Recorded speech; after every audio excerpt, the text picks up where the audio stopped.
Secretary Rubio, my dear friend Marco, it's great to welcome you in Jerusalem with your delegation.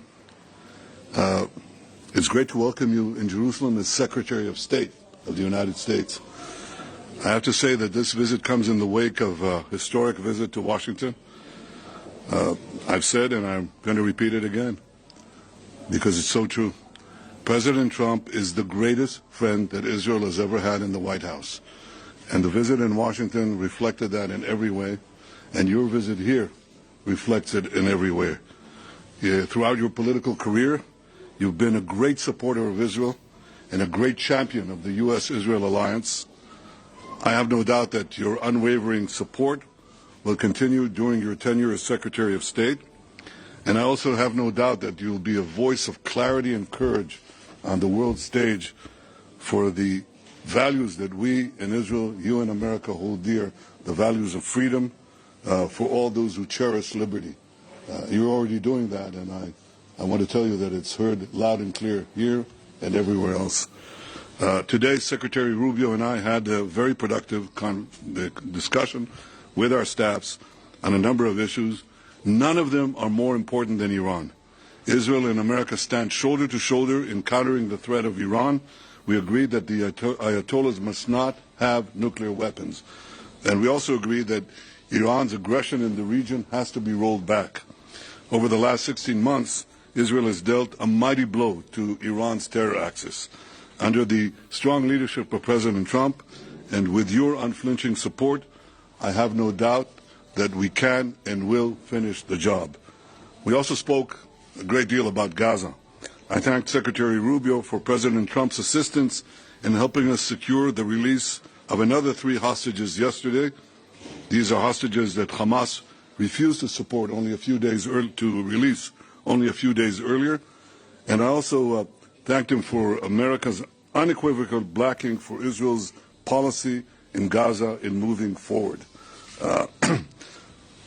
I want to assure everyone who's now listening to us, President Trump and I are working in full cooperation and coordination between us. We have a common strategy, and we can't always share the details of this strategy with the public, including when the gates of hell will be opened, as they surely will if all our hostages are not released until the last one of them. Israel is determined to achieve all the war objectives we set after the horrific attack on October 7th, the worst attack on Jews since the Holocaust. We will eliminate Hamas's military capability and its political rule in Gaza. We will bring all our hostages home, and we will ensure that Gaza never again poses a threat to Israel. The unequivocal support of the United States on Gaza will help us achieve these objectives faster and set us on a path for a different future. Secretary Rubio and I discussed President Trump's bold vision for Gaza, for Gaza's future, how we can work together to ensure that that future becomes a reality. We also discussed the situation in Syria after the collapse of Assad's regime, a collapse that was made possible by Israel's weakening of Iran's terror axis, especially the weakening of Hezbollah and the removal of Nasrallah. For over a decade before October 7th, Israel acted to prevent Iran from developing new terror fronts against us in Syria, right opposite the Golan Heights and deeper in Syria. And we conducted hundreds of airstrikes, perhaps 1,000, in order to prevent it, and we did. Now, if any other force in Syria today believes that Israel will permit other hostile forces to use Syria as a base of operations against us, they are gravely mistaken. Israel will act to prevent any threat from emerging near our border in southwest Syria. The Secretary and I discussed Lebanon as well. Israel is committed to the ceasefire understandings that were reached in November.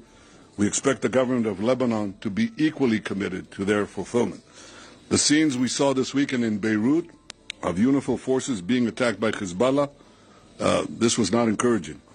The 2 UN resolutions that everyone refers to, 1559, 1709, 1701, well, they must be fully implemented. Hezbollah must be disarmed. And Israel would prefer that the Lebanese army do that job. But no one should doubt that Israel will do what it has to do to enforce the understandings of the ceasefire and defend our security. The Secretary and I also discussed how the many international institutions have been hijacked and turned into anti-American and anti-Israeli forums. We see that in the UN General Assembly, in the UN Human Rights Commission, where anti-Americanism is rampant, and more resolutions are passed about Israel than the rest of the world combined. And we see it especially in the lawfare that is being waged against America and Israel at the ICC, the ICJ, and elsewhere. The ICC has outrageously libeled Israel and issued arrest warrants based on utter lies. Like America, Israel is not subject to the jurisdiction of the ICC and does not accept the court's authority. Israel commends President Trump and his administration for restoring his executive order against the ICC and for moving quickly to sanction ICC officials. The Secretary and I discussed working together to formulate a common strategy to deal with the threat of lawfare and neutralize this threat once and for all. So these are some of the issues we discussed today. Believe it or not, there were more, many more.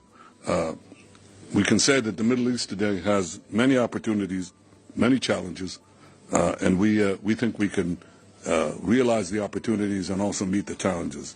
And I have no doubt that working together, America and Israel will overcome the challenges and seize the opportunities.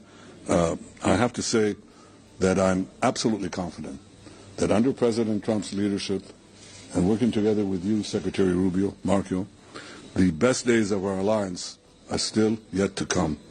Welcome to Jerusalem. Welcome, my friend. Thank you.